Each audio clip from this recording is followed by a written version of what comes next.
Today we are going to be taking a look at the latest controller by 8BitDo, the Micro. A controller very similar in style to another device I've mentioned in the past and reviewed, the 02 controller.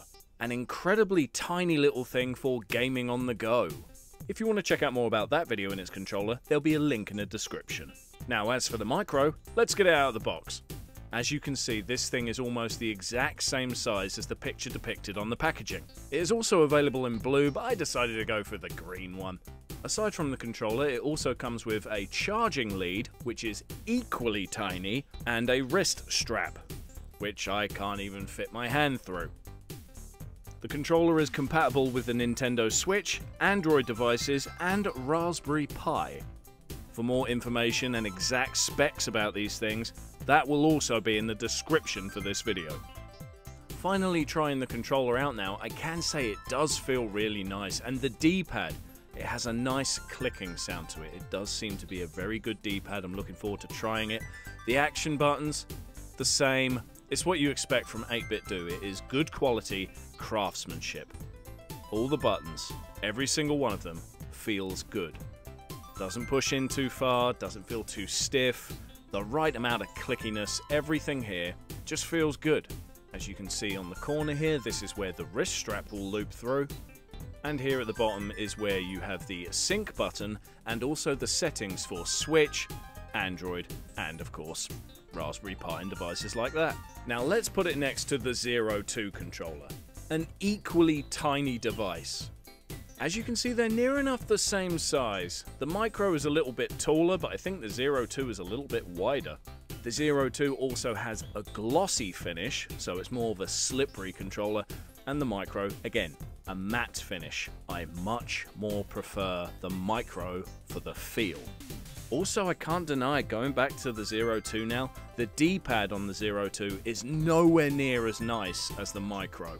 And something I did last time with the 02, just so you can get an idea of how tiny this controller really is. Look at it. It's minuscule.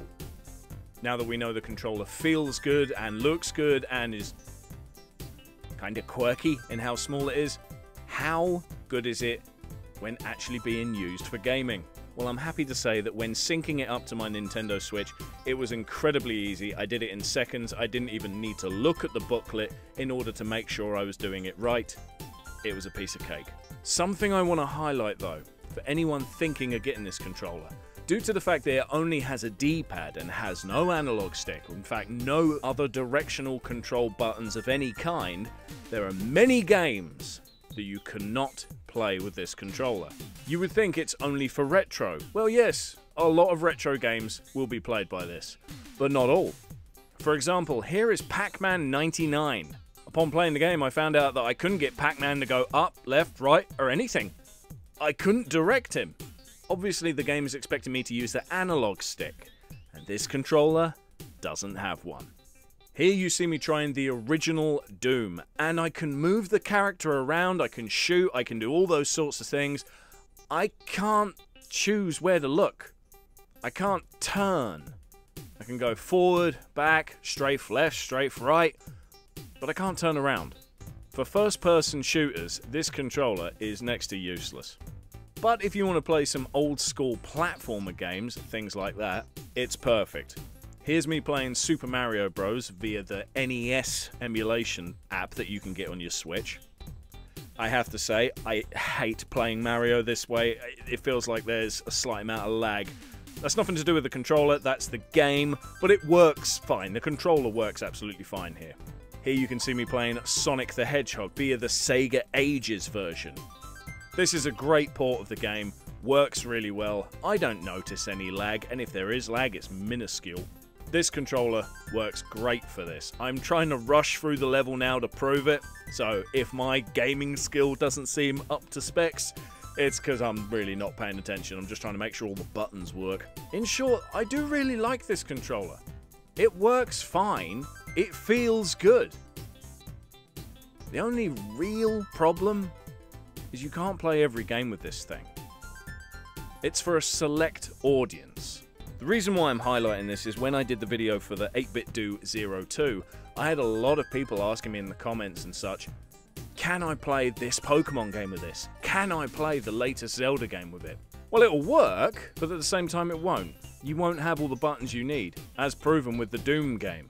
I can move around. I can't look around. Some games will be great with this. Others won't. You have to think about what you're going to want to play with this thing. Maybe you could play Hollow Knight with it, or Shovel Knight, but you couldn't play Pokemon Scarlet. You couldn't play several Final Fantasy games. There's a lot of games in my library here that are going to be useless on this thing. But what do you think about the 8BitDo Micro? Let me know in the comments.